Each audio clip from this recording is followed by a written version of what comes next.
Le patient présenté souffre d'une parésie brachiocéphalique droite spastique chronique à la suite d'un AVC au niveau de l'artère sylvienne gauche.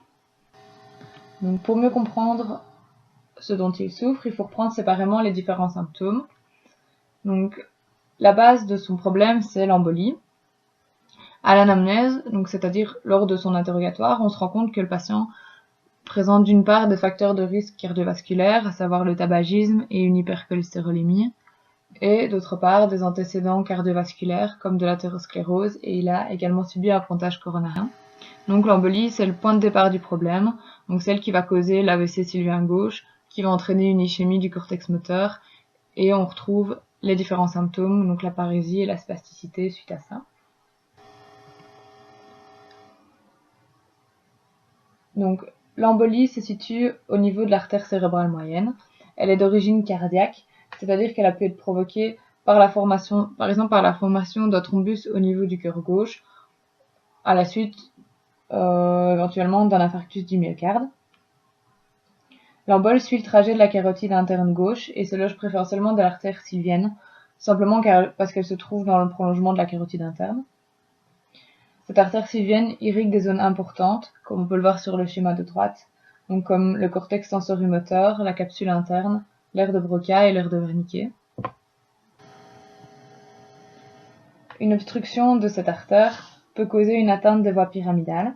Donc, les voies pyramidales sont les voies qui véhiculent la motricité somatique consciente à partir des neurones pyramidaux des couches corticales 3 et 5 en passant par la capsule interne.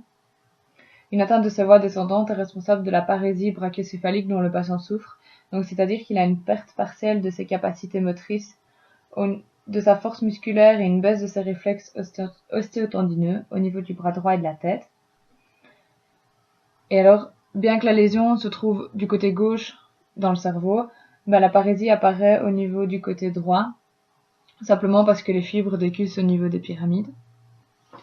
Le patient présente aussi une spasticité, donc c'est-à-dire une hypertonie musculaire, et elle est due au fait que l'activité autonome de la moelle épinière n'est plus inhibée par les voies descendantes corticospinales, de nouveau à cause de l'ischémie. Pour traiter cette spasticité, on va utiliser de la toxine botulique et du baclofen, qui sont tous les deux des myorelaxants, mais qui agissent par des mécanismes différents. La toxine botulique, elle inhibe la libération d'acétylcholine au niveau de la synapse neuromusculaire, de la jonction neuromusculaire, pardon. Et par contre, le baclofen, lui, il va inhiber les récepteurs GABA.